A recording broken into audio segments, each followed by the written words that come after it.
ప్రతి ప్రభుదినం దేవుని బిడలంగా మన ముందు ప్రభు ఉంచినటువంటి బల్ల చుట్టూ ఒలివ మొక్కల వలె చేరి మన ఆత్మ సంబంధమైన జీవితం చాలా కఠినమైనటువంటిది కనుక మరి ఒకసారి నవ్వు, ఒకసారి ఏడుపు, ముందు వెనుక మరి ఎటువంటి ప్రమాదం పొంచుకొని ఉందో తెలియని పరిస్థితుల్లో కొన్నిసార్లు కొన్ని నిర్ణయాలు తీసుకునే విషయంలో, కొన్నిసార్లు మన ఆరోగ్యాల విషయాల్లో, మన ఉద్యోగ సంబంధిత మరి కుటుంబ సంబంధిత విషయాల్లో అనేక చిక్కుల మధ్య, డిసెప్షన్ల మధ్య, మోసపూరితమైనటువంటి విషయాల మధ్య తప్పుడు తీర్మానాలు, తప్పుడు నిర్ణయాలు తీసుకొని నష్టపోయేటువంటి అనేక పరిస్థితుల మధ్య దేవుని బిడ్డలంగా ఎలా ముందుకు కొనసాగగలం, ఎలా ప్రభువును సంతోషపరిచి ఆయన కొరకై జీవించి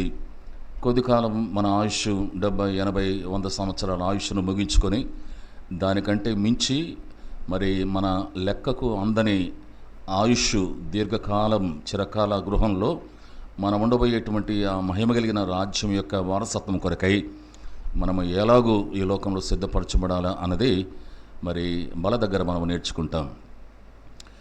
మనం ఆరాధనలో అద్భుతమైనటువంటి ఆ సిలువ, తన సిలువను గురించి మనం మాట్లాడుతూ, ఆ సిలువ మన జీవితంలో గొప్ప విలువలను మనకు నేర్పించి, గొప్ప అద్భుతమైనటువంటి శక్తిని మనలో నింపి, ఎటువంటి అద్భుతమైనటువంటి కార్యాలు సిలువ ద్వారా మనం పొందామో చివరికి ఒక వ్యక్తి సునాయాసంగా చెప్పలేనంత అద్భుతమైన గంభీరమైన ఒక సత్యాన్ని, ఆకాశమందు నీవు తప్ప నాకెవరున్నారు, నీ ఉంటే ఈ లోకంలో నాకు ఏది అక్కర్లేదు అన్న మాట చెప్పడం అంత సునాయాసం, అంత చిన్న విషయం కాదు. It is not an ordinary thing to speak out. అది సామాన్యమైన మామూలు విషయం కాదు. ఈ సిలువ వలన కలిగినటువంటి అద్భుతమైనటువంటి అనుభవాలు కలిగిన వారు ఆ మాట చెప్పగలరు. చెప్పడానికి ఏముంది, పెదాలతో మనం చెప్పొచ్చేమో కానీ ప్రాక్టికల్గా మాత్రం మనము ఆ మాటకు అర్హులము కాదు. అయితే ప్రభువు మంచివాడు, ఆయన గొప్పవాడు, మనకు అడుగడుగున మనకు సహాయపడుతూనే ఉంటాడు. పడిపోయినప్పుడు లేవనెత్తుతూ ఉంటాడు, కన్నీళ్లు తుడుస్తూ ఉంటాడు. ఒక్క అడుగు నీవు ముందుకు వేస్తే నేను 9 అడుగులు నీ వైపుకు వచ్చి పడిపోతున్నటువంటి నీ చెయ్యి పట్టి మరి నిన్ను నిలబెడతాను అని నానా విధములైనటువంటి మరి విధానాలలో ప్రభు మనలో నిలబెట్టి ఈ లోకంలో మనను స్థిరులుగా చేసి ఆయన నిత్యరాజ్యము మనము చేరినంత వరకు మనకు సహాయపడేటువంటి వాడు. ఆ సత్యం ప్రభు వాళ్ళ దగ్గర మనము నేర్చుకుంటూ హెచ్చరించబడుతూ ప్రభు వాళ్ళలో యోగ్యంగా ప్రవేశించడానికి ప్రభువు మనకు సహాయపడతాడు. రండి, ఈ ఉదయకాలం ప్రభు వలలో మనం పాలు పంపులు పొందడానికి ముందు బైబిల్ గ్రంథంలో, క్రొత్త నిబంధన గ్రంథంలో మరి మనకందరికీ పరిచితమైనటువంటి చాలా మరి సామాన్యమైనటువంటి ఆలోచనలు, తలంపులు మరి మీకు అందించడానికి కొరకై ప్రభు నా మనసులో ఉంచినటువంటి అపోస్తుల కార్యం 10వ అధ్యాయంలో కొన్ని మాటలు మనం చూసుకుందాం. అపోస్తుల కార్యం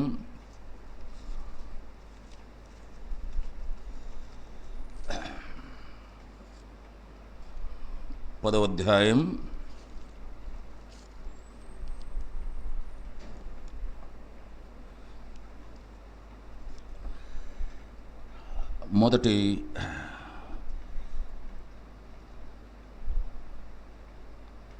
8 వచనాలు మనం మార్చి చదువుకుందాం.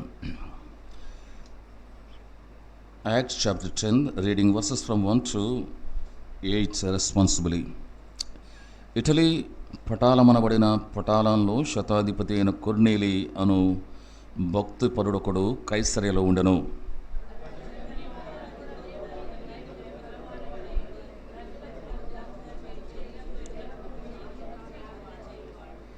పగలు ఇంచుమించు 3 గంటల వేళ దేవుని దూత అతనికి ఎద్దకు వచ్చి కర్నేలి అని పిలువగా దర్శనమందు తేటగా అతనికి కనబడెను.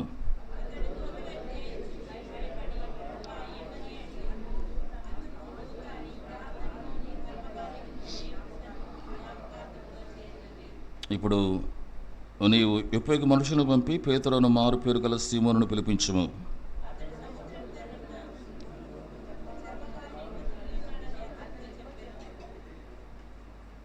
అతనితో మాట్లాడిన దూత వెళ్ళిన వెంబట అతడు తన ఇంటి పని వారు ఇద్దరిని తన యొద్ద ఎల్లప్పుడూ కనిపెట్టుకుని ఉండి వారిలో భక్తిపరుడు ఒక సైనికుని పిలిచి,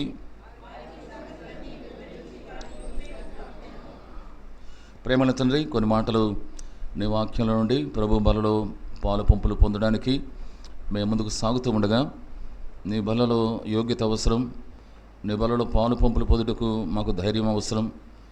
నీ వల్ల మా మానవ దృష్టితో మేము చూచినప్పుడు అది మాకు సామాన్యమైనదే, అది మాకు చిన్నదే, అది ఎంచదగింది కాదు. అయితే ఆత్మీయమైన దృష్టితో మేము చూచినప్పుడు మా గుండెల్లో ప్రభ భయం, భీతి, మరి మా నడవడిక, మా ప్రవర్తన, మా మాటలు పరీక్షించుకునేలా చేసేటువంటి అతి గంభీరమైనటువంటి బల్ల ప్రభ మాకేదో నేర్పించాలని, ఈ బల్లను మా ముందుంచి మాకేదో చెప్పాలని నీవు ఆశిస్తూ నీవు తెచ్చిన లేఖన భాగాల్ని మా కొరకై ప్రభ నీ హృదయంలో దాగి ఉన్నవి మాతో పంచుకొనమని, తద్వారా యోగ్యంగా బలలో పాలు పంపులు పొందుతూ మీ రాజ్యం కొరకై మేము సిద్ధపరచబడినట్లు మాకు సహాయం చేయము. బెర్షుమ ప్రార్థన మందిరం, నీ సేవ, నీ పరిచర్య, మీ దాసురాలు, విశ్వాస కుటుంబాలు, బాధ్యత పంచుకున్నటువంటి వారు మీ కృపాస్థలకు అప్పగించుకుంటూ రాబోయే దినాల్లో అధికంగా విస్తరింపజేసి నీవు మహిమ పొందమని క్రీస్తు యేసు వారి శ్రేష్టమైన నామం పేరిట విశ్వాసం తడిగి ప్రార్థిస్తున్నాము తండ్రి, ఆమేన్.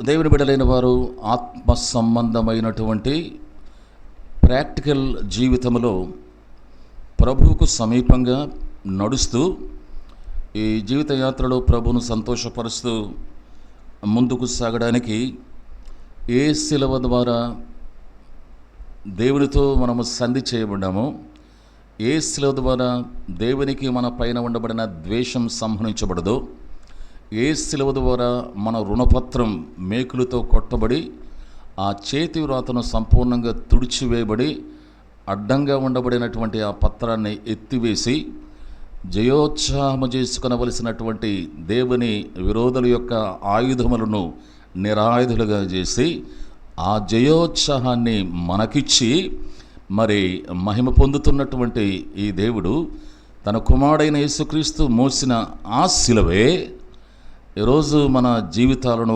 కట్టేటువంటి శిలువ, నిలవబెట్టేటువంటి శిలువ, ఊపిరి పోసేటువంటి శిలువ. ఎంతవరకు అంటే ఈ లోకంలో మన కంఠంలో ఊపిరి ఉన్నంత వరకు, లేక ప్రభు వచ్చినంత వరకు అదే శిలువ, ఏ శిలువ ద్వారా మనము రక్షించబడ్డామో, సంధి చేయబడ్డామో, ద్వేషము సంహరించబడ్డదో, ఏ శిలువ ద్వారా మన రుణపత్రం మేకులతో కొట్టబడ్డదో అదే శిలువ ఈ లోక జీవిత యాత్రలో మనకు సహాయపడినటువంటిది, మనకు కృప చూపినటువంటిది. కొర్నేలి జీవితంలో మనకు ఆ శిలువలో ఉండబడినటువంటి విలువలు పుష్కలంగా కొర్నేలి జీవితంలో మనకు కనబడతాయి. శిలువ మనలో కార్యం చేసింది, శిలువ మనలో పనిచేస్తుంది, శిలువకు మనము విలువ ఇస్తున్నాం, శిలువ అంటే మనకు అర్థమైంది అని మనం అనుకుంటే, కొర్నేలి జీవితంలో తాను కలిగి ఉన్నటువంటి అనుభవాలు మన అనుభవాలే ఉండాలి. పరిస్థితులు అనుకూలించకపోయినా, పరిస్థితులు విరుద్ధంగా ఉన్నా, వాతావరణం సరిగా లేకపోయినా, పరిస్థితులన్నీ తారుమారుగా ఉన్నా, శిలువను రుచించిన వారు, శిలువ యొక్క అనుభవములో ఉన్నవారు వాటన్నిటికీ ఎదురీత ఈది ఆ శిలువ శక్తి ద్వారా నిలబడి జీవితంలో క్రియాపూర్వకమైనటువంటి అనుభవంలో ముందుకు సాగుతారు. ఒక విశ్వాసి ఒక విషయంలో నిలబడలేకపోతున్నాడంటే, ఒక విశ్వాసి కొన్ని పరిస్థితుల్లో తట్టుకోలేకపోతున్నాడంటే, ఒక విశ్వాసి కొన్ని శోధనలో నిలబడలేకపోతున్నాడంటే, ఒక విశ్వాసి కొన్నిటిని అణుచుకోలేకపోతున్నాడంటే, ఒక విశ్వాసి కొన్ని పరిస్థితుల్లో ఓడిపోతున్నాడు అంటే సిలువలో ఉండబడినటువంటి విలువలు తన జీవితంలో సరిగా అర్థం కావడం లేదని అర్థం.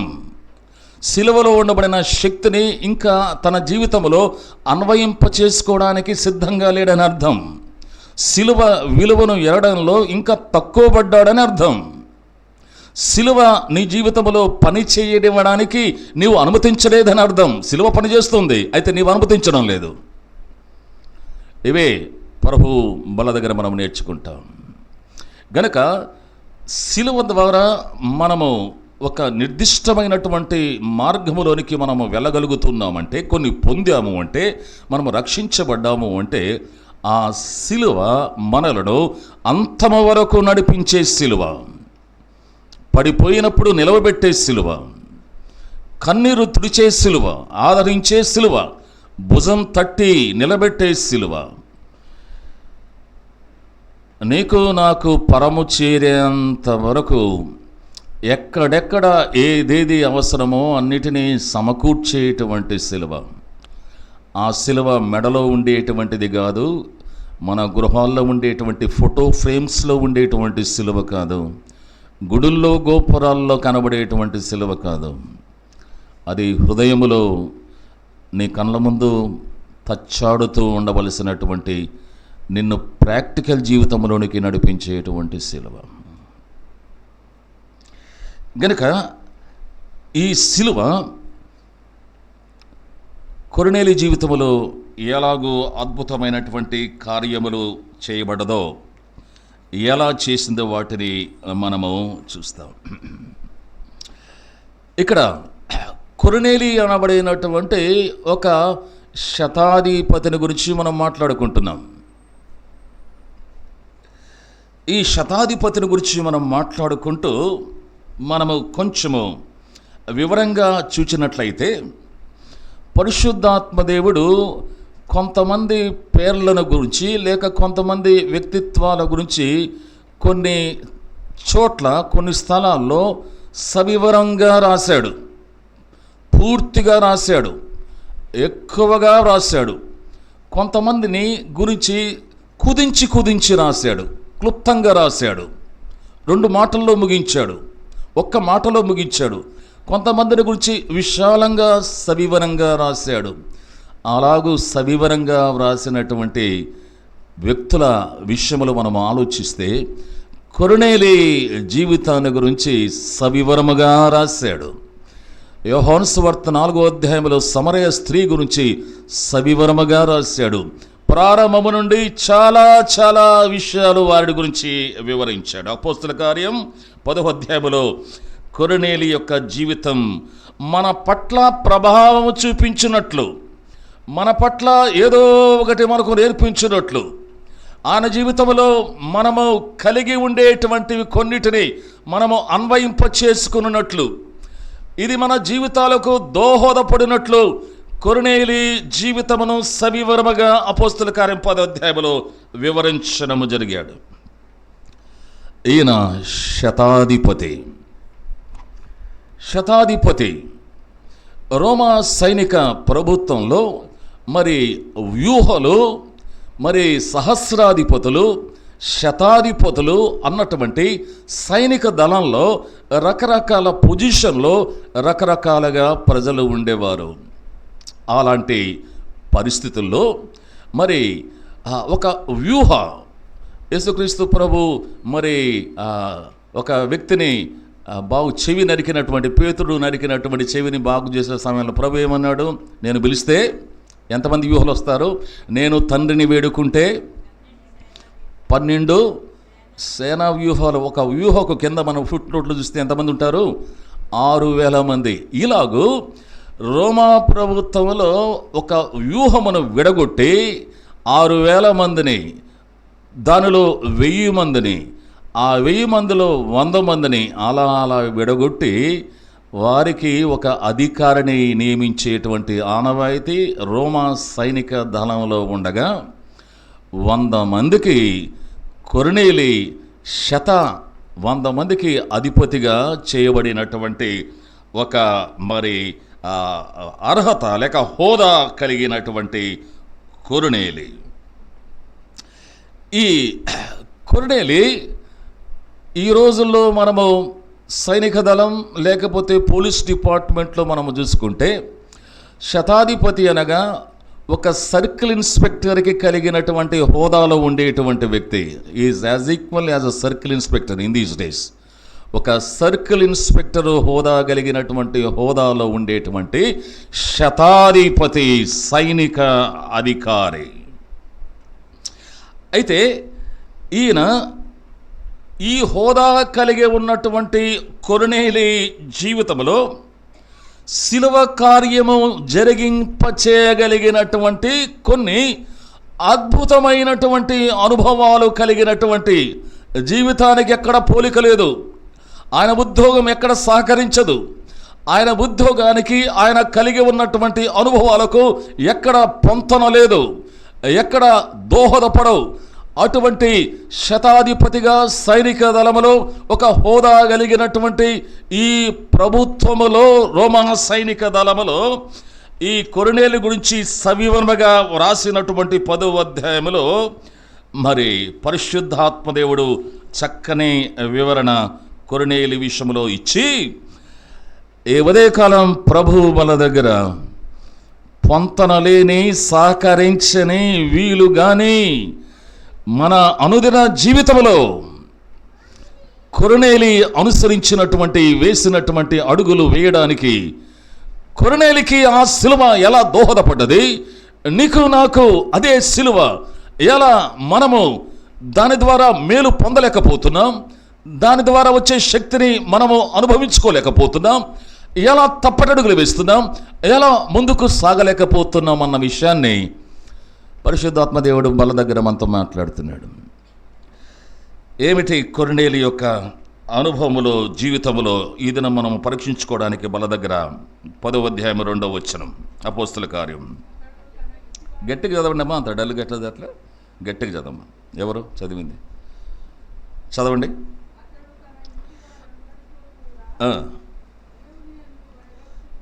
మొట్టమొదటిగా అతడు దేవుని యందు భయభక్తులు కలిగిన వాడు.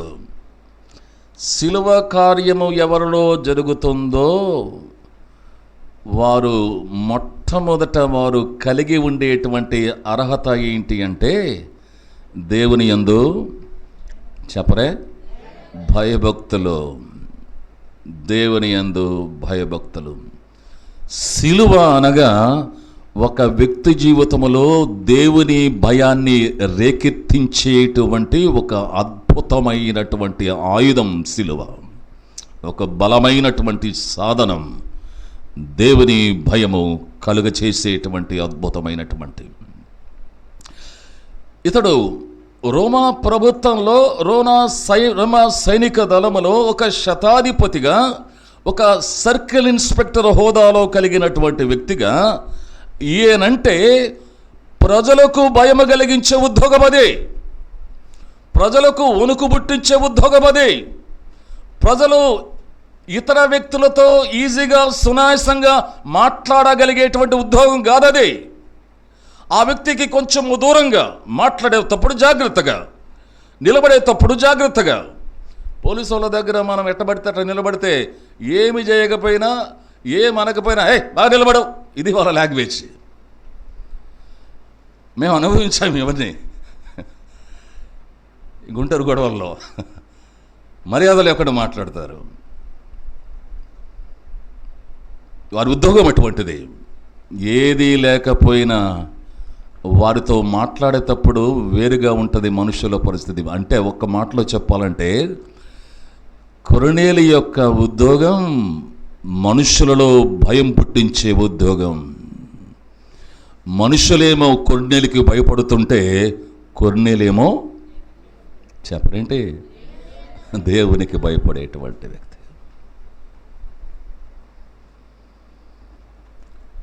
సిలువ ఒక వ్యక్తిలో భయాన్ని పుట్టించి ఆ వ్యక్తిని దేవునికి భయపడే విధంగా చేస్తోంది. దేవుని యందు భయభక్తులు కలిగి ఉండడం అనేది క్రైస్తవ జీవితానికి, ఆత్మీయ జీవితానికి మొట్టమొదటి అడుగు. తెలుగు భాషకు ఆ అక్షరం ఎలాగో, ఇంగ్లీషు భాషకు ఏ అక్షరం ఎలాగో, ఏ అక్షరం లేకపోతే బి ఎలాగో ఉండదో, ఆ అక్షరం లేకపోతే ఆ అక్షరం ఎలా ఉండదో, ఈ మొదటి అక్షరాలు లేకపోతే భాషే ఎలా లేదో, దేవుని యందలి భయభక్తులు ఏ అక్షరం ఆ అక్షరం భాషకు మూలమైన ఈ అక్షరాలు ఎలాలో, దేవుని బిడ్డల జీవితంలో ఫౌండేషన్ భయభక్తులు అనేటువంటిది నీకు నాకు అభ్యాయంటే మనము ఒక భాషను నిర్మాణం చేస్తున్నాం, ఒక క్రైస్తవ సమాజాన్ని మనము కట్టుతున్నాం, మన ఇంటిని కట్టుకుంటున్నాం, మన భవిష్యత్తును కట్టుకుంటున్నాం, మన కుటుంబాన్ని కట్టుకుంటున్నాం. ఎందుకనగా నీవు భాషకు అవసరమైన మొదటి అక్షరాన్ని నీవు సంతరించుకున్నావు. అందుకనే దావీదు తన పిల్లలందరినీ పిలిచి 34వ కీర్తనలో చదవనవసరం లేదు, పిల్లలారా రండి రండి రండి, నేను మీకు యెహోవా యందు భయభక్తులు నేర్పించేదను. ఈలు నేర్పిస్తాను, ఏబిసిడీలు నేర్పిస్తాను, పెదబాల శిక్ష నేర్పిస్తాను, భాష నేర్పిస్తాను, ఏ నుండి నేర్పిస్తాను, ఆ నుండి నేర్పిస్తాను, భాష నేర్చుకునేలా నేర్పిస్తాను. యెహోవా యందు మిగతా ఇవి ఆ కోచింగులు ఈ కోచింగులు కాదు, ఆ డాన్సులు లేక ఈ కంప్యూటర్లు లేకపోతే అది ఇది కాదు, అవి అవసరమే. అయితే వాటన్నిటికీ ముందు నేను మీకు మొట్టమొదట నేర్పించేటువంటి మరి భాషకు మొట్టమొదటి అక్షరం ప్రారంభం పునాది నేను నేర్పిస్తా. కొర్నేలి జీవితంలో ఏది అవసరమో అది నేర్చుకున్నాడు, దేవుని యందలి భయం. అందుకనే దేవునికి భయపడుతున్నాడు. ప్రజలేమో ఈయనకు భయపడుతుంటే ఈయనేమో దేవునికి భయపడుతున్నాడు. ఈ రోజుల్లో భక్తి కలిగిన వారు ఉన్నారు కానీ భయము లేనివారు, భయభక్తులు లేనివారు చాలామంది ఉన్నారు, మన దగ్గరే ఉన్నారు. భక్తి కలిగిన వారు పుష్కలంగా ఉన్నారు, భయము కలిగిన వారు తక్కువగా ఉన్నారు. భక్తికి భయానికి భేదం చెప్పమంటే, వ్యత్యాసం చెప్పమంటే, భక్తి ఉంది గనక దేవుని మందిరానికి వస్తారు, భయము లేదు గనక ఎప్పుడు పడితే ఎప్పుడు వస్తారు. ఇదే తేడా. భక్తి ఉంది గనక ఉన్నారా లేదా? భక్తి ఉంది గనక దేవుని మందిరానికి వస్తారు, భయం లేదు గనక అంటే మీరు భాష మార్చారా? ఎప్పుడు పడితే ఎప్పుడు వస్తారు. అంటే ఒక వ్యక్తి దేవుని మందిరానికి సమయానికి రాలేదంటే ఏమి లేనట్లు, వచ్చారంటే ఎప్పుడు పడితే అప్పుడు వచ్చారంటే ఏమున్నట్లు అంటే అర్థమవుతుంది అన్నమాట మీకు. ఎప్పుడు పడితే అప్పుడు వచ్చారంటే భక్తి ఉంది, అయితే మందిరానికి వచ్చారంటే భక్తి ఉంది, అయితే ఎప్పుడు పడితే అప్పుడు వచ్చారంటే భయం లేదు. భక్తి ఉంది గనక బైబిల్ చదువుతారు, భయం లేదు గనక చదివింది జీవితంలో పాటించరు.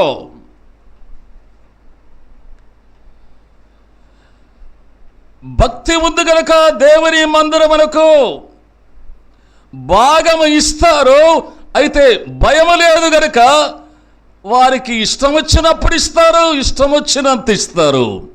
వారి భాగం ప్రభు వాక్యము సెలవించినట్లు ఎవరు భక్తి ఉంది గనక ఇస్తారు, భయం లేదు గనక ఎప్పుడు పడితే అప్పుడు ఎంత పడితే అంత వారికి ఇష్టం వచ్చినట్లు ఇస్తారు.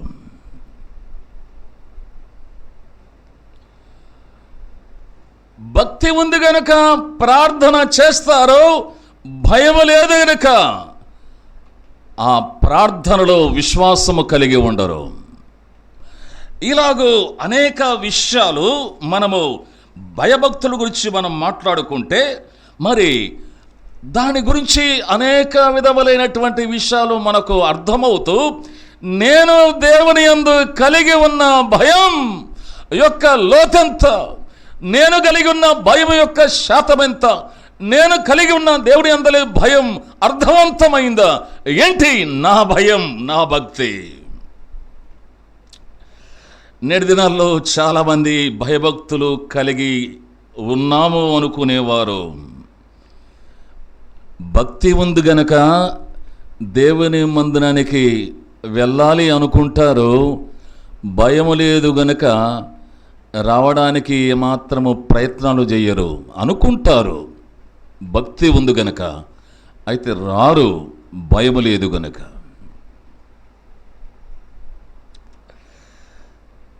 ఇలాంటి భక్తి కాదు, ఇలాంటి భయభక్తులు కాదు. కొరనేలి కలిగి ఉన్నటువంటి భయభక్తులు సవివరముగా రాశాడు దేవుడు, పరిశుద్ధాత్మదేవుడు. అంటే ఈయన కలిగి ఉన్నటువంటి భయభక్తులు అనేది is an extraordinary God's fear is maintaining. మనము కలిగి ఉన్న దేవుని అందలి భయభక్తులకు కొరనేలి కలిగి ఉన్నటువంటి దేవుని యందు భయభక్తులకు ఆకాశానికి భూమికి ఉన్నంత తేడా. మొట్టమొదట మాట చెప్పాలి అంటే, భయము అనేటువంటిది ఒక వ్యక్తికి ఉంటే మొట్టమొదట ఆ వ్యక్తి యొక్క స్పందన ఎలా ఉంటుంది అంటే, శిలువ మీద యేసుక్రీస్తు ప్రభువు చనిపోయే సందర్భంలో యేసుక్రీస్తు ప్రభువుకు యువతల ఒకరు అవతల ఒకరు దొంగలు సిలువ వేయబడ్డారు.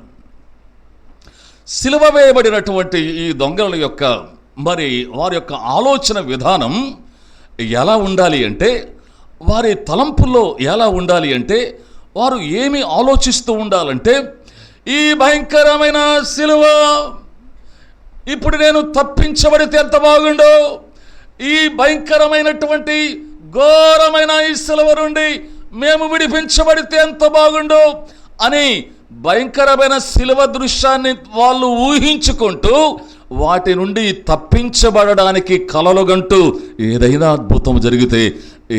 అద్భుతం జరిగితే ఎంత బాగుండు అనుకుంటూ ఉండవలసిన సమయం అది. అటువంటి సమయంలో ఒక వ్యక్తి ఏమో, నీవు దేవుని కుమారుడు కదా, నిన్ను నీవు రక్షించుకో, మమ్మల్ని రక్షించుకో అని ఒక వ్యక్తి ఆ మరణ భయం నుండి తప్పించుకోవాలన్నటువంటి ఆలోచనతో ప్రభువును నిందిస్తుంటే, అవతలి దొంగ, ఏయ్ నీవు దేవునికి భయపడవా? Do you not fear God? నీవు దేవునికి భయపడవా? రెండవ దొంగ, నీవు దేవునికి భయపడవా అని అన్నాడంటే, ఈ రెండవ దొంగ ఏమవుతున్నానని అర్థం? దేవునికి భయపడుతున్నాడు అని అర్థం. నీవు దేవునికి భయపడవా అంటే నేను దేవునికి భయపడుతున్నాను అని అర్థం. మరి దేవునికి భయపడేటువంటి దేవునికి భయపడేటువంటి ఆ దొంగ వెంటనే ఆ మాట అని యేసుప్రభు వైపు చూచి, యేసు, నీ రాజ్యములో నన్ను జ్ఞాపకము చేసుకోవా అని, జ్ఞాపకం చేసుకో పాపినైన నన్ను, నీ రాజ్యం పవిత్రమైంది, నీ రాజ్యంలో నాలాంటి దొంగలు, నాలాంటి లోబులు, నాలాంటి పనికిల వారు నీ రాజ్యములో ప్రవేశించడానికి అనర్హులు. నీవు నన్ను క్షమించి నా పాపాన్ని మన్నిస్తే ఆ పరిశుద్ధ రాజ్యములోనికి నేను రావాలని ఆశిస్తున్నా. నన్ను జ్ఞాపకం చేసుకో, నన్ను క్షమించు, నా పాపమును కడుగు, నన్ను పవిత్రపరచు, నా యొక్క ప్రతి అతిక్రమమును మన్నించు, నన్ను క్షమించు, నన్ను రక్షించు అని అక్రందన చేస్తున్నాడు. మారు మనసు కొరకు వేడుతున్నాడు. ఎవరు మారు మనసు కొరకు వేడుతారంటే, దేవుని భయము కలిగిన వారు మాత్రమే. తక్షణమే దేవుని భయము లోపల కలిగిన తక్షణమే ఒక వ్యక్తి నేను దేవునికి భయపడువాడను అని చెబితే వాడు వెంటనే మారు మనసు కొరకు అడుగులు వేస్తాడు. ఎక్కడ క్షణము కూడా ఆగరు. దేవుని భయము నన్ను వెంటాడుతుంది, దేవుని భయము నేను కలిగి ఉన్నానని నాకు అనిపిస్తే, నేను దేవుని భయము కలిగి ఉన్న వ్యక్తిని అని నేను అనుకుంటే, నా మొట్టమొదటి అడుగు, ప్రభువా నన్ను రక్షించు, నాకు మారు మనసు దయచేయి, నీ రాజ్యములో నన్ను చేర్చుకో, నేను నీ యందు భయపడుతూ ఉన్నాను, నన్ను క్షమించి నన్ను నీ రాజ్య వారసునిగా చేసుకొని మొట్టమొదటి లక్షణం దేవుని భయం కలిగిన వారు మారు మనసు పొందుతారు. ఇక్కడ కూర్చున్నటువంటి 20-30 మందిలో నేను దేవుని భయము కలిగిన దాననా కలిగిన వాడనా అని నీవు ప్రశ్నించుకున్నప్పుడు, ఒకవేళ నేను చెయ్యెత్తండి అని చెబితే మీలో ఎంతమందికి దేవుని యందు భయం ఉన్నది అని చెయ్యెత్తమంటే, నేను దేవుని యందు భయము లేని దాననో లేని వాడనని ఎవరు చెప్పరు. అందరము చెయ్యెత్తుతాం. వాస్తవమే, మనకు దేవుడు అంటే భయం, అందరము చెయ్యెత్తుతాం. అయితే దేవుని యందు భయము కలిగిన వాడవు కలిగిన దానను అని నీవు అంటుంటే నీవు మారుమనసు పొందావా? ఆ రెండవ విధంగా నన్ను జ్ఞాపకం చేసుకొని రాజ్యములో అని చెప్పినట్లు నేను నీ యందు భయపడేటువంటి వాడను అని మారుమనసు రక్షణ నీ జీవితంలో నీ అనుభవంలో యేసుక్రీస్తు ప్రభువును నన్ను జ్ఞాపకం చేసుకో, నీ జీవగ్రంథంలో నా పేరు లిఖించు, నా పాపాలు క్షమించు, నేను దొంగను, నీకు నష్టం కలిగించిన దానను, నీకు బాధ కలిగించిన వాడును అని పాపముల కొరకై క్షమాపణ కోరి ఆ వ్యక్తి కోరినట్లు నీవు ప్రభువు దగ్గర నీ పాపములను ఒప్పుకొని మారు మనసు పొందావా? అది మారు మనసు పొందినటువంటి వారు దేవుని యందు భయభక్తులు కలిగి ఉన్నవారు అన్నదానికి మొదటి గుర్తు. చాలా ఉన్నాయి, ఇంకా ఇది మొదటి గుర్తు. మారు మనసు పొందగానే అయిపోలే కథ. అది కేవలం ప్రవేశం మాత్రమే, అది కేవలం ఏ అక్షరం మాత్రమే, అది మొదట అడిగే. ఇక్కడ మారు మనసు పొందాము, బాప్తిసము తీసుకున్నాము అనుకునే వాళ్ళు మురిసిపోయేటువంటిది పెద్ద ఏది లేదు. ఇక్కడ చాలా ఉంది. ఇంకా నిచ్చెన వేస్తే పరలోకానికి ఎన్ని మెట్లు ఉంటాయి అన్ని మెట్లు ఎక్కాల. ఎక్కే కోరిక ఉంటే ఆయన ఎక్కిస్తాడు. అమ్మో, ఇంత పెద్ద నిచ్చెన, ఆకాశానికి ఒక కొన, భూమికి ఒక కొన, ఎన్ని మెట్లున్నాయి, ఎన్ని మెట్లున్నాయి, నేను 3 అంతస్తులే 4 అంతస్తే ఎక్కలేను, ఆకాశము వరకు పరలోకం చేరే వరకు నా క్రైస్తవ జీవితంలో నేను ఎన్ని మెట్లు ఎక్కాలి అంటే ఎక్కలేవు. అయితే ఎక్కాలని ఆశ నీకుంటే దావీదు లాంటి ప్రార్థన చేస్తావు. నేను ఎక్కలేనంత ఎత్తైన కొండపైకి నన్ను ఎక్కించు ప్రభు, ఆశ ఉంది, కోరిక ఉంది, అయితే నేను ఎక్కలేను.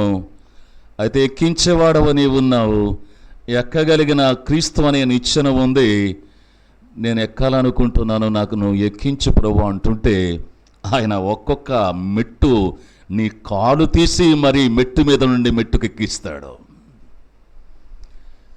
శిలవలో నీ కొరకు ప్రాణం పెట్టినవాడు, నీ కొరకు ఆకారాన్ని పోగొట్టుకున్నవాడు, నీ కొరకు సమస్తమును కొల్లగొట్టుకున్నవాడు, పరలోకము చేరడానికే ఆయన నీ కొరకు శిలవలో చనిపోయినవాడు, నిన్ను పరలోకానికి తీసుకుని వెళ్ళేటువంటి మార్గాలు, ఆ నిచ్చెన, ఆ కఠినమైన మార్గంలో నిన్ను నడిపించడం అని ఎందుకు అనుకుంటా? దేవుని యందు భయభక్తులు కలిగిన వారి యొక్క మొట్టమొదటి రుజువు, వారు ఆగరు, మారు మనసు పొందుతారు. అది దేవుని యందు భయభక్తులు.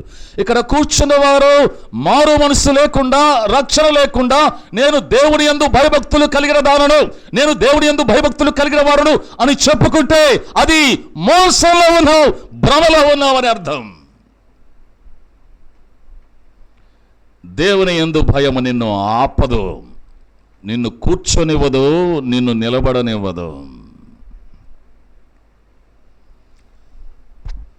మా నాన్నగారిలో రక్షణ కార్యము దేవుడు జరిగించేటప్పుడు ఆయన పాపము ఆయనకు జ్ఞాపకం వస్తుంటే ఇలాంటి గదిలో పిచ్చోడు పరిగెత్తినట్లు పరిగెత్తుతూ గోడకు తల గుద్దుకుంటూ ఏది పడితే అది వెంట్రుకలు పీక్కుంటూ అటు ఇటు తిరిగి పిచ్చివాళ్ళలాగా తిరుగుతుంటే వాళ్ళ తల్లిదండ్రులు వాళ్ళు వీళ్ళు కిటికీలోని చూసి భయపడి వాళ్ళకు వీళ్ళకు చెప్పి, ఆ రోజుల్లో బ్రదర్ ఫెలోషిప్ ఫాక్స్ గారు, మరి కెరియర్ గారు, వీరందరూ పెద్ద అగ్రిప్ప లాంటి వాళ్ళు పెద్ద వాళ్ళు ఉంటే వాళ్ళందరినీ పిలిచి, అయ్యా నా భర్త మా కొడుకు ఇలా చేస్తున్నారు చూడండి, అందరూ వచ్చి చూచి ఆయన నోటిలో నుండి ప్రభా ఇక చెయ్యను, ఇంక నేను చెయ్యను, ఇంక నేను జాగ్రత్త పడతా, ఇక నిన్ను ఏడ్పించను, నన్ను రక్షించు అని గట్టి గట్టిగా అరుస్తుంటే వాళ్ళందరినీ వీళ్ళు సద్దన చేయి మాట్లాడవకండి, ప్లీజ్ కీప్ క్వైట్, దేవుడు ఈయనలో కార్యం చేస్తున్నాడు, మీరు ఎక్కడ వాళ్ళు అక్కడ వెళ్ళిపోండి అని అందరినీ పంపించి ఈయన 1 గంట 2 గంటల వరకు అలా అటు ఇటు గంతలు వేస్తూ కింద పడుతూ నెమ్మదిగా కింద నేలకు ఒరిగి తర్వాత లేచి అందరి దగ్గరికి వెళ్ళి క్షమాపణలు అడుగుతూ ఉంటే నన్ను క్షమించండి వాళ్ళ అమ్మ దగ్గర, వాళ్ళ నాన్న దగ్గర, బంధువుల దగ్గర, భార్య దగ్గర. దేవుని యందు భయం కలిగిన వాళ్ళు మొట్టమొదట మారు మనసు కొరకై తాతాలాడతారు, ఆగరు. కొర్నేలి తన ఉద్యోగం ఏంటి? ప్రజలకు భయం కలిగించే ఉద్యోగం అయితే ఈయనేమో దేవుని యందు భయభక్తులు కలిగినటువంటి వాడు. నీవు దేవుని యందు భయభక్తులు కలిగినటువంటి దానవు వాడవు అయితే నీ దేవుని యందు భయభక్తులు నీకు ఏం సంపాదించబడుతున్నాయి? నీవు కలిగి ఉన్న, నీవు చెప్పుకుంటున్నావు కదా నేను దేవుని యందు భయభక్తులు కలిగిన వాడను అని నీవు అనుకుంటే ఆ దేవుని యందు భయభక్తులు నీకు సంపాదించి పెట్టే, నీకు ఇచ్చే, నీవు దీవించబడే, నీవు ఆశీర్వదించబడే ఏదైనా గుర్తులు నేను దేవుని యందు భయభక్తులు కలిగి ఉన్న కారణాన్ని బట్టి దేవుడు నన్ను ఇలా దీవించాడు అని చెప్పడానికి నీవు చెప్పుకోవడం కాదు, నీవు చెప్పుకున్న దాని మీద పరిశుద్ధాత్మ దేవుడు ముద్ర వేయాల. దేవుని యందు భయభక్తులు అనేటువంటి విషయంలో మరి కొన్ని రకములటువంటి కొన్ని విషయాలు మనకు కనబడతాయి. దేవుని యందు భయభక్తులు కలిగి ఉండే విషయంలో కొంచెం మనకు తికమక పుట్టించేటువంటి విషయం ఏంటంటే, ఒక భక్తు అన్నాడు, you fear God but don't afraid God అన్నారు. ఏమన్నారు? You fear God but don't afraid God. ఇంగ్లీష్లో వినడానికి బాగుంది కానీ తెలుగులో తర్జమా చేయండి ఇజ్రాయేల్ గారు. You fear God but don't afraid God. ఏమా ఫీబమ్మా తెలుగులో చెప్పండి రత్నమ్మ గారు. You fear God don't afraid God.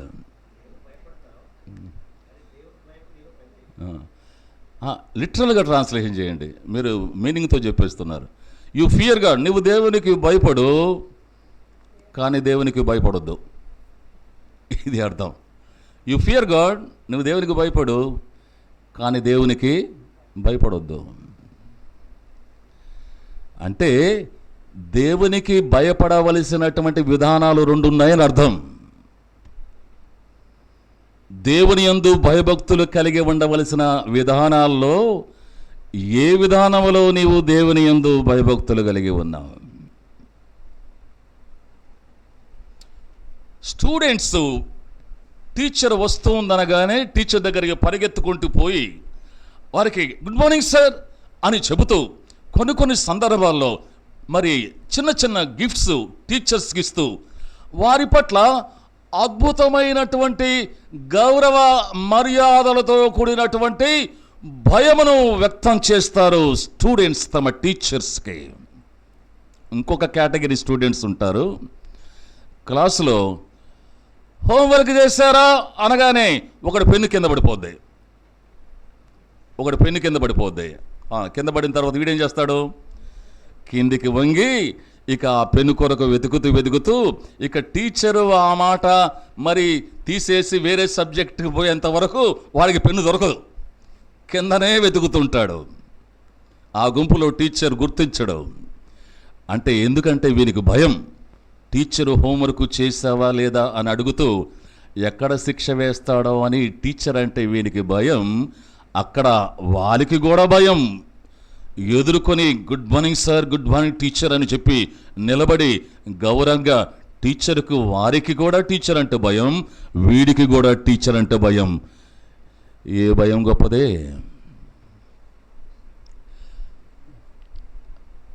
ఏ భయం కలిగి ఉండాలని ఆశిస్తాం మనం? దేవుడంటే భయపడాలి, దేవుడంటే భయపడాలి. నీవు దేవునికి భయపడు అంటే ఒక గౌరవముతో, ఒక మేలు కొరకు, ఒక క్షేమము కొరకు భయపడేవి కొన్ని ఉంటవే. కొన్నేమో అపాయమును కలిగించే వాటి ద్వారా భయపడేవి కొన్ని ఉంటాయి. పాము వచ్చిందనుకోండి లోపలికి, ఏం చేస్తాం? పాము లోపలికి వచ్చిందంటే ఏం చేస్తామమ్మా? ఎందుకు? భయపడి పారిపోతాం. ఎందుకంటే భయము, పామంటే భయం, పారిపోతాం. డోంట్ అఫ్రైడ్ అంటే పామును చూచి భయపడినట్లు భయపడి పారిపోవడం కాదు. Don't afraid God, fear God. గౌరవ మర్యాదలతో దేవుడు నీకు కొంచెము ఇచ్చినటువంటి దానికి దోహదపడేటువంటి భయం, అది అబ్రహాము భయం.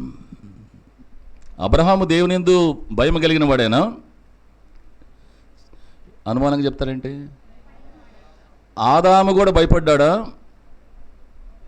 దీనికి కూడా అనుమానమేనా? ఆదాము కూడా భయపడ్డా? భయపడ్డాడు.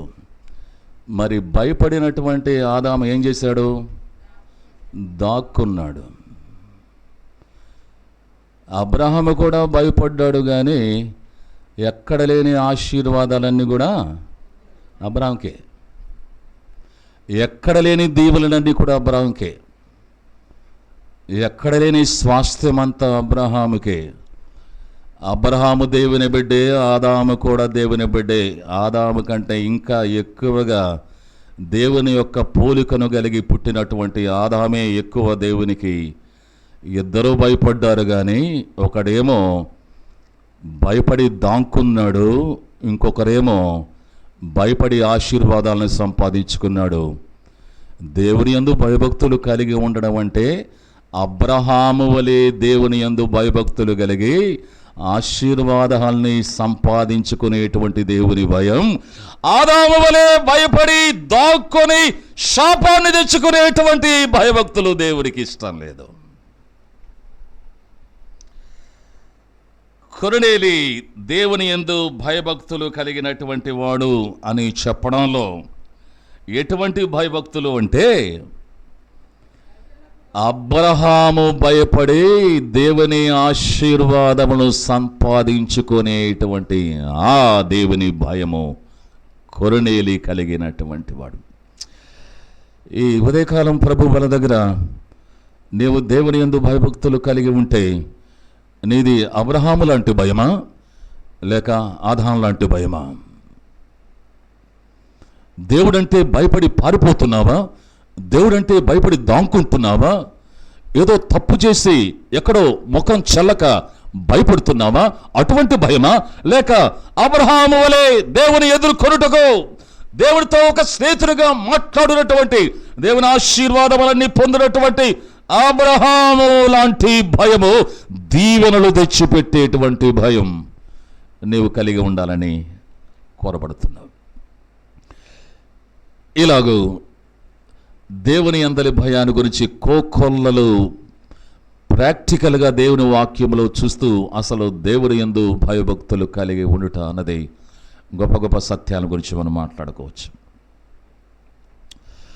రెండవది, కొర్నేలి యొక్క జీవితం, దేవుని యందు భయభక్తులు కలిగిన ఈ జీవితం కొర్నేలిని రెండవ అనుభవంలోనికి నడిపించింది అంటుంటే, ఈ ఉదయకాలం ప్రభువు మన దగ్గర నీవు దేవుని యందు భయభక్తులు కలిగిన నీ జీవితం, నీవు కొర్నేలి వేసినటువంటి రెండవ అడుగులోనికి నీవు వెళ్ళకపోతే, అది నీకు సమీపంలో లేక నీవు దానిని జీవితంలో అన్వయించుకోకపోతే, నీ దేవుని అందలి భయభక్తులు అనేది కొంచెము శంకించవలసినటువంటి విషయంగా మారిపోతుంది.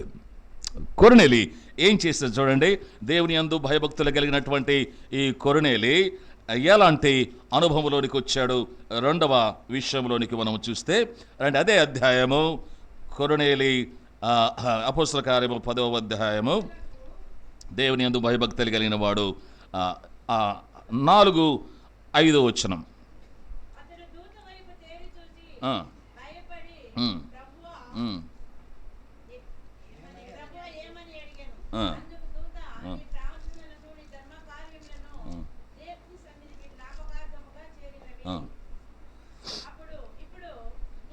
సరే, నేను చదువుతాను. పగలు 3వ వచనంలో, పగలు ఇంచుమించు 3 గంటల వేళ దేవుని దూత అతని యొద్దకు వచ్చి, దేవుని యందు భయభక్తులు కలిగిన వారి దగ్గరికి సందర్భాలు వస్తాయి. దేవుని వాక్యం వస్తుంది, దేవుని సేవకులు మాట్లాడతారు, పెద్దలు మాట్లాడతారు, ఎదిగిన వారు, అంతస్తులో ఆత్మీయత కలిగిన వారు అనేక విధాలుగా పలు రీతులుగా కొర్నేలీ సహోదరుడా, కుమారుడా, కుమార్తె అని పేరు పెట్టి పిలిచి కొర్నేలీ పిలవగా అతడు, ప్రభువా ఏమని అడిగను.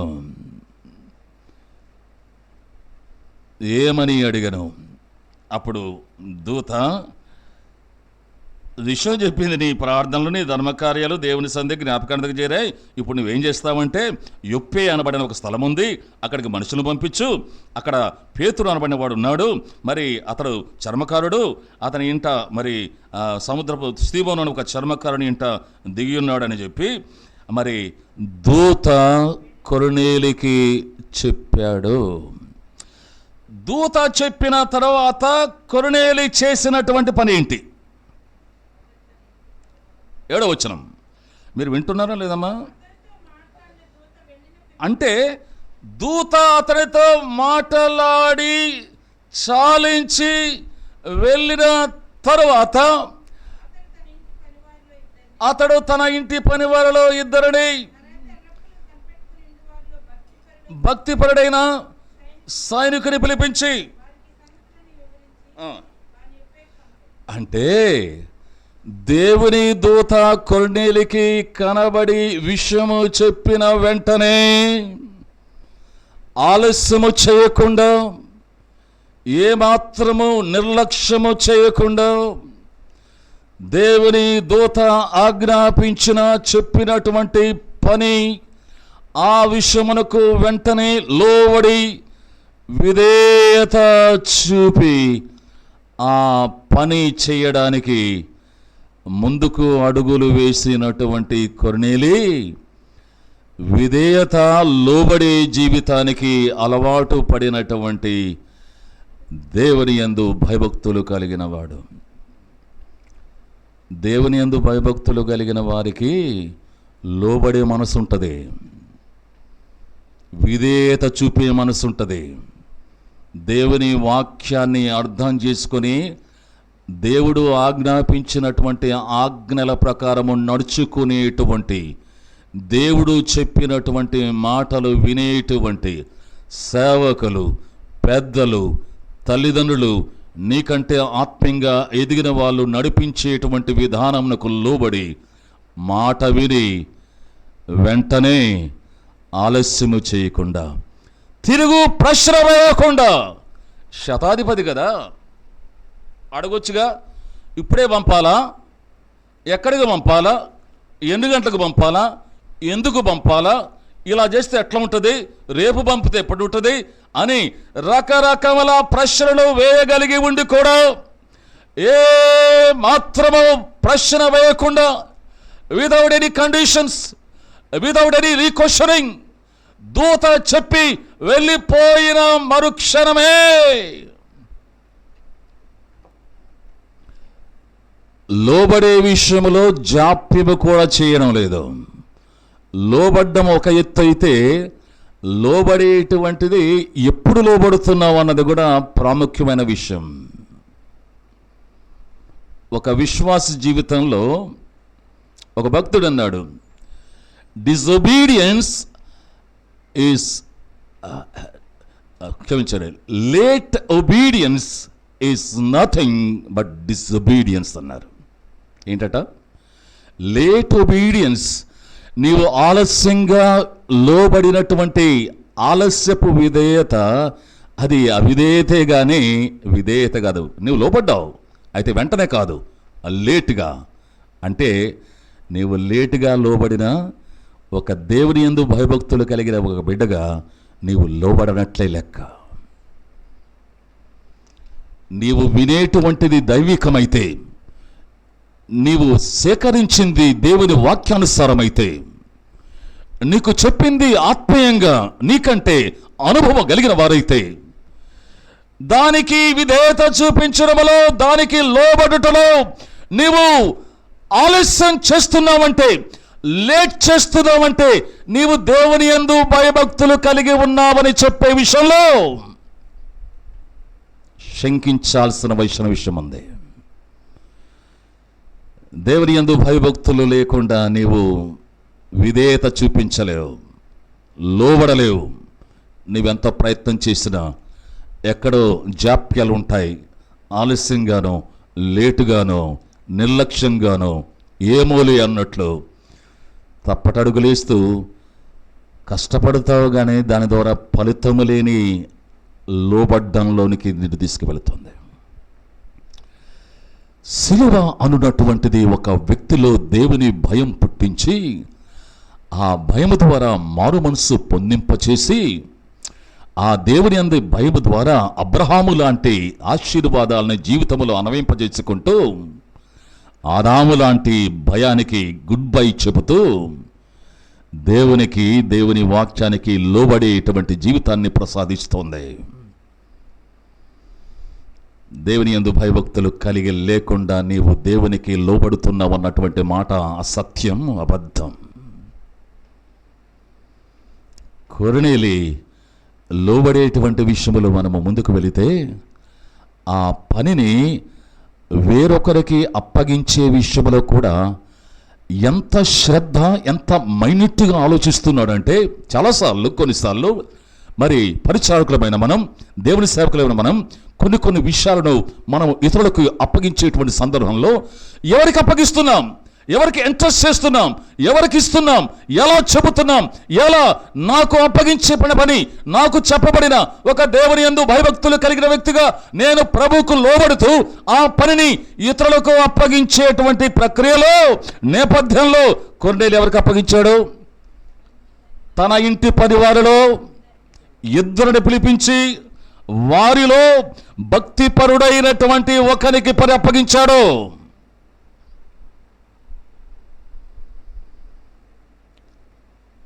దేవుని యందు భయభక్తులు కలిగినటువంటి వారు లోబడడం మాత్రం కాదు, వారు పనులను ఇతరులకు కేటాయించేటువంటి విషయంలో నమ్మకమైన వారికి, సామర్థ్యము కలిగిన వారికి, దేవునికి భయభక్తులు కలిగిన వారికి పనులను అప్పగిస్తారు.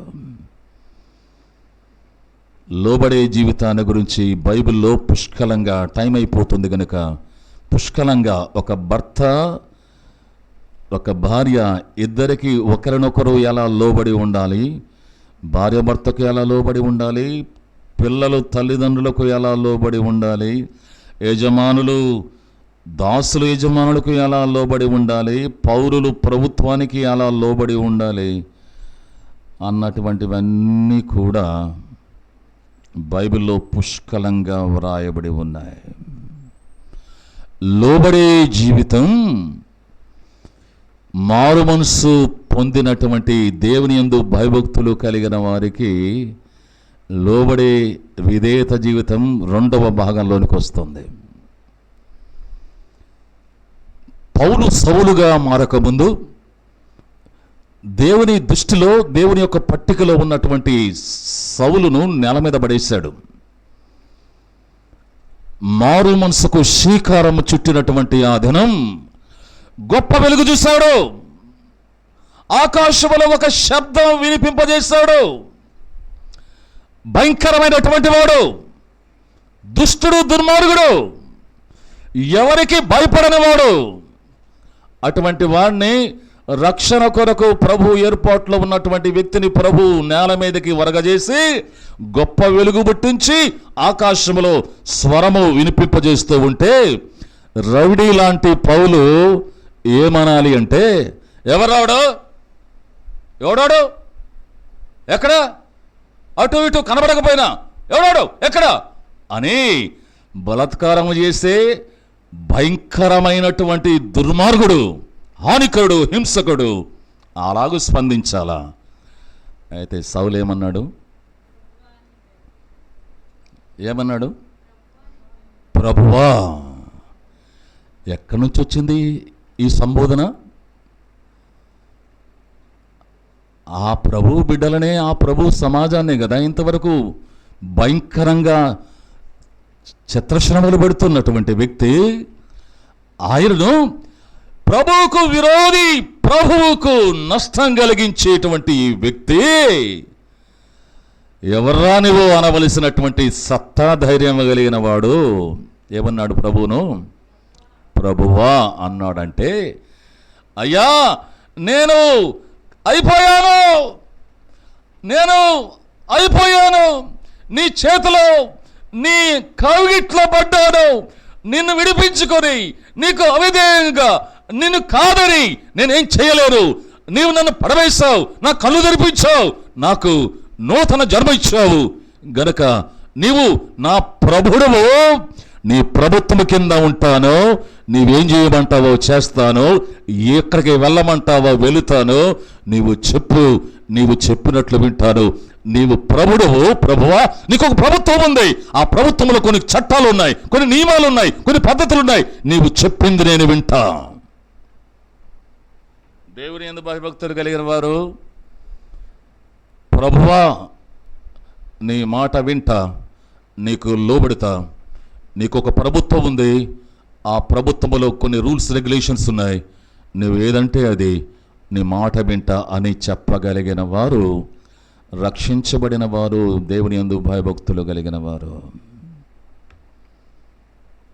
పౌలు చివరి క్షణము వరకు దేవుని మాటకు లోబడుతూ, ప్రభువు నాకు ఇలా చెప్పాడు,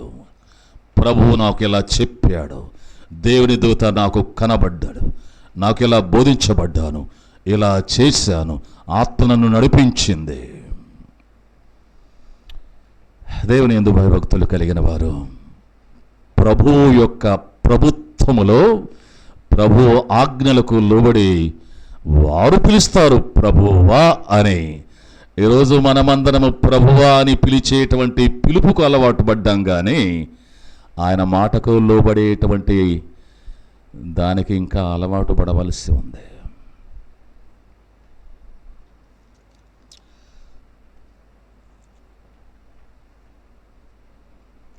భక్సింగ్ గారు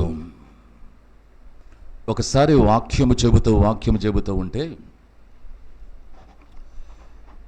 ఒక ఆయన మధ్యలో లేచాడు. ఆయన రైల్వే డిపార్ట్మెంట్లో చీఫ్ కమర్షియల్ ఆఫీసర్. ఆయన పేరు రాజమణి విక్లిఫ్. మధ్యలో లేచి వెళ్ళిపోతుంటే భక్సింగ్ గారు అనుకున్నారట, ఆయన పెద్ద ఆఫీసర్ కదా రైల్వేలో, ఏదో షిఫ్ట్ డ్యూటీస్ లేకపోతే ఏదో అర్జెంట్ పని పడి ఉండొచ్చేమో అని అనుకున్నాడు. ఆయన గబగబా వెళుతూ ఒక సైకిల్ రిక్షా వెంటనే పట్టుకొని దారిలో వెళ్ళేటప్పుడు కొన్ని పండ్లు కొనుక్కొని మీటింగ్ మధ్యలో ఉంచి లేచి ఒక గ్యాంగ్మెన్ ఇంటికి వెళ్ళాడు. రైల్వేలో పనిచేసేటువంటి గ్యాంగ్మెన్ ఇంటికి వెళ్ళాడు. ఆయన రిక్షా దిగుతుంటే ఆ గ్యాంగ్మెన్ కొడుకు చూచి, నాన్న మీ ఆఫీసర్ గారు వస్తున్నారంటే గుండెల్లో రాయిబడి, నిన్న ఏదో చిన్న పొరపాటు జరిగింది, ఈయన కోప్పడ్డాడు, అందుకనే ఇప్పుడు ఇంటికి వస్తున్నాడు, నా ఉద్యోగం పోవడం ఖాయం అని భయపడుతూ వణుకుతూ ఎదురెళ్ళి నమస్కారం సార్ అంటే వెంటనే దగ్గరికి వెళ్ళి ఆ పండ్ల బ్యాగు పిల్లవాని చేతికిచ్చి ఆ గ్యాంగ్మెన్ చేతులు పట్టుకొని, ఒరేయ్ నన్ను క్షమించరా. ఏంటి సార్ మీరు ఏం మాట్లాడుతున్నారు? లేదురా, నన్ను క్షమించు అంటుంటే, ఏంటి సార్ నేను మిమ్మల్ని క్షమించడం ఏంటి? మీరు నా ఆఫీసరు, నేను తప్పు చేశాను, నన్ను కోప్పడ్డారు, మీరు నన్ను క్షమించడం ఏంటి? అట్లా అనవద్దు అంటే, లేదురా నేను క్షమించు, నేను కోప్పడ్డాను, కానీ కోప్పడవలసిన దానికంటే ఎక్కువగా కోప్పడ్డాను.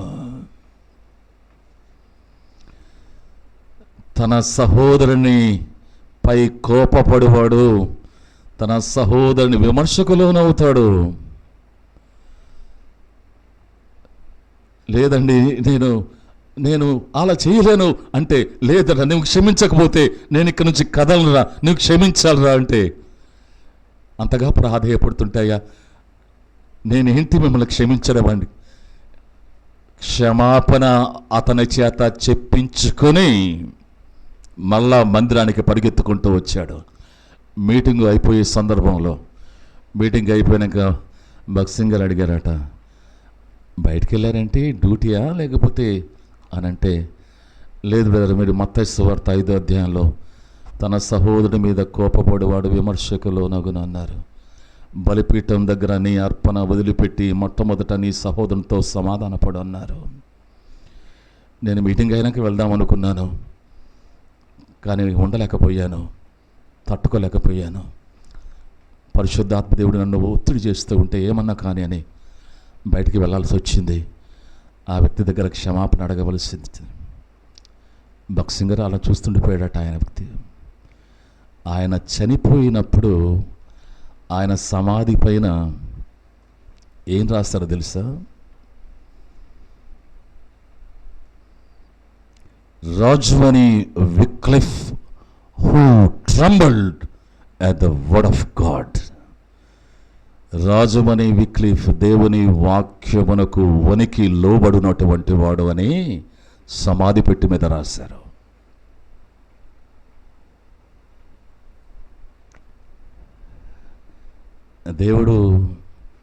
దేవుని యందు భయభక్తులు కలిగిన వారు ఆయనకు లోబడడం అనేది దేవుడు ఆశించే విషయంలో అద్భుతమైన విషయం. ఎన్నిసార్లు దేవుని వాక్యం నీతో మాట్లాడుతుంటే పెడచెవి పెట్టావు, ఎన్నిసార్లు నాకు కాదనుకున్నావు, ఎన్నిసార్లు చేయవలసిన పని నిర్లక్ష్యం చేశావు, ఎన్నిసార్లు వద్దనుకున్నావు, ఎన్నిసార్లు అవిధేయత చూపించావు, ఎన్నిసార్లు ఆలస్యంగా చూపించావు. ఎలాగో నీవు దేవుని యందు భయభక్తులు కలిగిన వాడనని, ఎలాగో దేవుని యందు భయభక్తులు కలిగిన దానిని ఎలా చెప్పగలవు? అలా చెప్పకపోతే నీవు దేవుని యందు భయభక్తులు కలిగిన వ్యక్తివి ఎలా అవుతావు?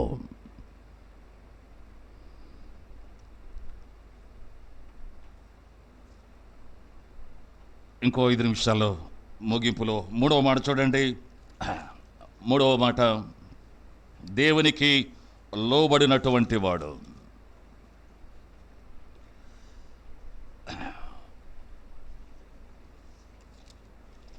రెండవ వచనం,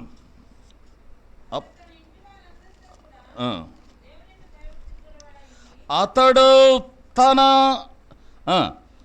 ఇంటి వారందరితో కూడా భయభక్తులు అనేటువంటిది కేవలం అతని ఒక్కరికి సంబంధించింది కాదు. It is not pertains to his individual spiritual life. కొర్నేలి దేవుని యందు భయభక్తులు కలిగిన వాడు గనక కొర్నేలి మాత్రమే కాదు, అతడు దేవుని యందు భయభక్తులు ఎవరితో కూడా? తన ఇంటి వారందరితో కూడా దేవుని యందు భయభక్తులు కలిగిన వాడు. ఒక వ్యక్తి దేవుని యందు భయభక్తులు కలిగిన వాడు అని చెప్పుకుంటే ఆ వ్యక్తి దేవునికి లోబడేవాడై ఉండాలి. ఒక వ్యక్తి దేవునికి లోబడి ఉండేవాడు, విధేయత చూపేవాడని నీవు చెప్పుకుంటే నీ దేవుని యందలి భయభక్తులు, నీ లోబడే జీవితం నీ కుటుంబం పైన ప్రభావితం చూపించాలి.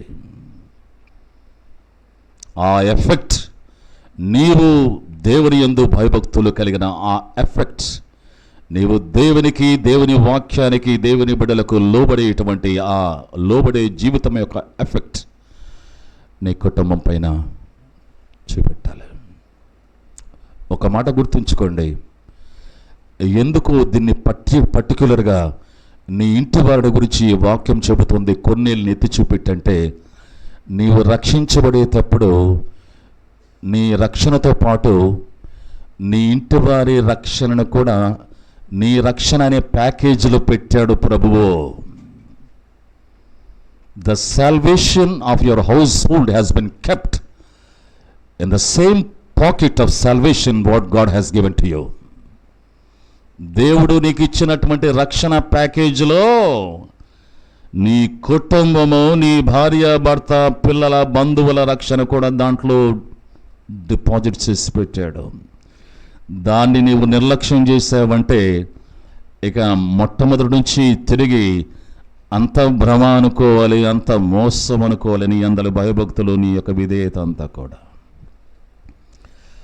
వారు రక్షణ పొందలేదు అంటే అది పక్కన పెట్టి నీవు ఎంతగా ప్రయాసపడుతున్నావు? నీ బాధ్యత ఏంటి? రక్షించబడని నీ భర్త కొరకు, రక్షణ పొందలేని నీ భార్య కొరకు, రక్షణ మారుమనిసిన నీ పిల్లల కొరకు, నీ బంధువుల కొరకు, నీకు ఆల్రెడీ నీ రక్షణ ప్యాకెట్లో వాళ్ళ రక్షణకు ప్రభువైన యేసుక్రీస్తునందు విశ్వాసం ఉంచవు. అప్పుడు నీవును నీ ఇంటి వారి రక్షణ కూడా దాంట్లో ఉంది. అయితే వారి కొరకు నీవు ప్రయాసపడేటువంటి ప్రయాసం ఏంటి? నీ బాధ్యత ఏమిటి? ఎంతవరకు ప్రార్థన చేస్తున్నావు? ఎంతవరకు నీ నమూనా, నీ మాదిరి జీవితం వారిని ప్రభువు కొరకై జీవించడానికి దోహదపడుతుంది? నీ ఒక్కదానవే నీ ఒక్కడవే వస్తూ పోతూ ఉంటే సరిపోదు. వారి రక్షణ కూడా నీకు ఇచ్చేసాను ఆల్రెడీ. ఇది చాలా భయం కలిగించే మాట. It has already been given to you. నా పని అయిపోయింది. నీ ఇంటి వారికి కూడా నేను రక్షణ నీ దగ్గరే పెట్టాను. నీవు ఎట్లా చేస్తావో, ఏం చేస్తావో అది నీ ఇష్టం. నా పని అయిపోయింది అని ప్రభువు నీ రక్షణతో పాటు నీ చేతిలో పెట్టినటువంటి నీ రక్షణ నీ ఇంటి వారు పొందకపోతే దానికి యు ఆర్ ద రెస్పాన్సిబుల్. నీవే దానికి బాధ్యురాలు. నోవా ఓడను చేశాడు. ఆ ఓడలో అందరికీ రక్షణ ఉంది. ఎవరు రాలే. ఎవరెవరు వచ్చారు?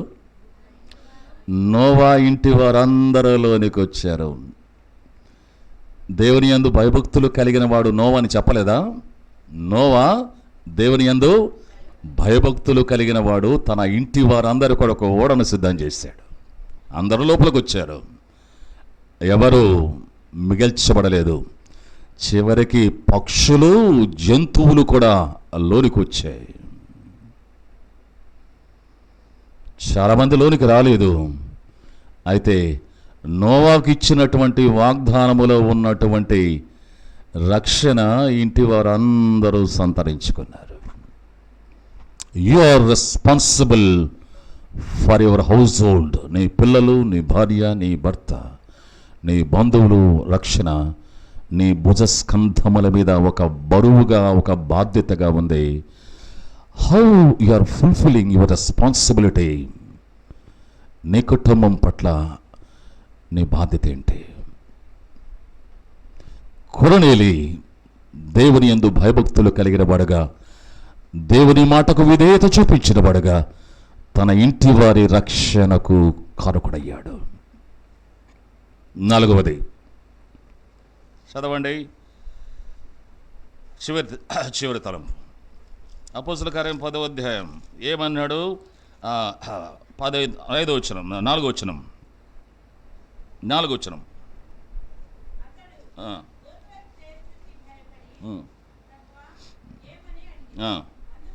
అందుకు దూత, నీ ప్రార్థనలు, నీ ధర్మకార్యములు దేవుని సన్నిధికి జ్ఞాపకార్థముగా చేరినవి.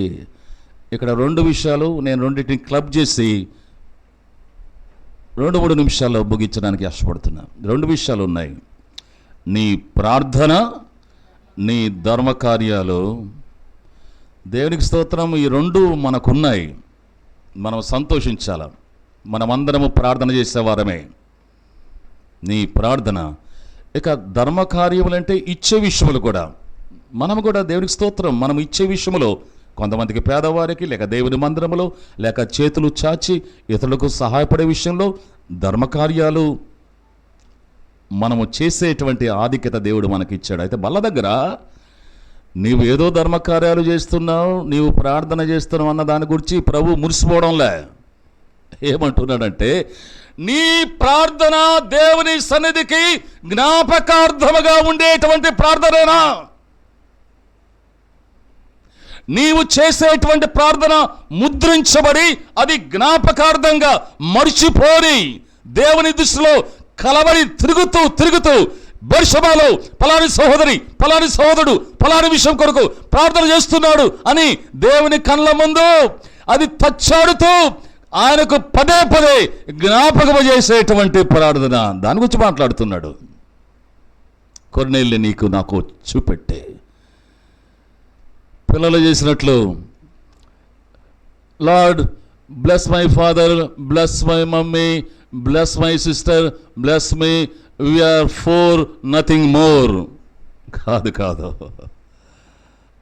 అది జ్ఞాపకార్థమైనటువంటి ప్రార్థన ఎలా ఉండాలంటే 9వ వచనములో సౌలు గురించి మనం మాట్లాడుతూ ఆయన పడి లేచిన తర్వాత, దృష్టి కోల్పోయిన తర్వాత, నీవు హింసించుచున్న ప్రభువు అని చెప్పిన తర్వాత, ప్రభువా అని సంబోధన చేసిన తర్వాత, పౌలుగా మారకముందు సౌలు మొట్టమొదట చేసినటువంటి కార్యం ఏంటి?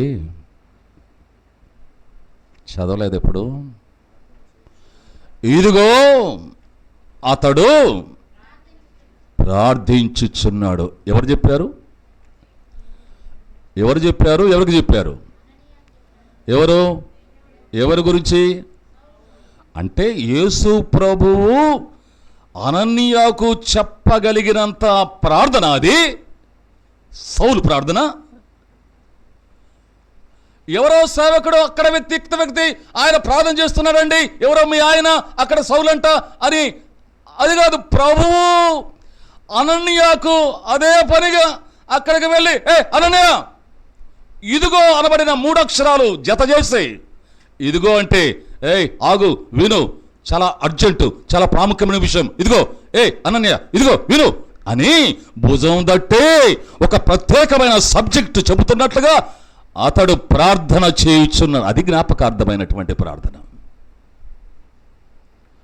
ప్రభువు సాక్ష్యం ఇచ్చి ఒక వ్యక్తిని గురించి ఇదిగో అతడు ప్రార్థన చేయుచున్నాడంటే గుర్తించబడినటువంటి ప్రార్థన. నేను చేసే ప్రార్థన విషయంలో దేవుడు అలాగో చెప్పగలుగుతున్నాడా? మన ప్రార్థనలు జ్ఞాపకార్థంగా ఉండేటువంటి ప్రార్థనలేనా? మన ప్రార్థనలు దేవుడు చూచి హర్షిస్తున్నాడా? అలాగే మన ధర్మకార్యములు కూడా దేవుని ఇంటికి రావలసినవి, దేవుని బిడ్డలకు చెందవలసినవి, ఇబ్బందులు ఇక్కట్లలో ఉన్న వారిని పరామర్శించి వారికి మన నుండి చేరవలసిన సహాయము చేరే విషయంలో ఏదో సనుగు గొనుగులు ఒత్తిడిగా కాకుండా హృదయపూర్వకంగా ఇచ్చినటువంటివి జ్ఞాపకార్థంగా ఉండేటువంటివి. రండి, ప్రభు బలలో మనం పాలు పువ్వులు పొందకమునుపు ప్రభు ఏదైనా నీకు చూపెడుతుంటే, నాకు చూపెడుతుంటే, ప్రభా క్షమించుము, మన్నించుము, ఓడిపోయాను, చేతగాని వాడను, శిలువ ద్వారా నా రుణపత్రము తీసివేసిన వాడవు, నీతో సంధి చేసిన వాడవు, శిలువ ద్వారా ఆ ద్వేషమును సంహరించిన వాడవు, నీ యందు భయభక్తులు కలిగి ఉండే విషయంలో, నీకు లోబడే ఉండే విషయంలో, నా ఇంటి వారి రక్షణ కొరకై నా ఆత్మీయ జీవితం ప్రభావితం చేయబడ్డం లేదు. ఈ విషయంలో నా ప్రార్థన నీకు సంతృప్తి కలిగించే విధానంలో నేను ప్రార్థించే విషయంలో ఓడిపోయాను, నన్ను నిలబెట్టు, నన్ను శక్తితో నింపు, అదే శిలువ నాలో లోతుగా పని జరిగించదేమో అని ప్రభు దగ్గర ప్రాధేయపడుతూ, ప్రభువును క్షమాపణ కొడుతూ, ప్రభు బలలో యోగ్యంగా పాలు పొందులు పొందడానికి సిద్ధపడదామరండి.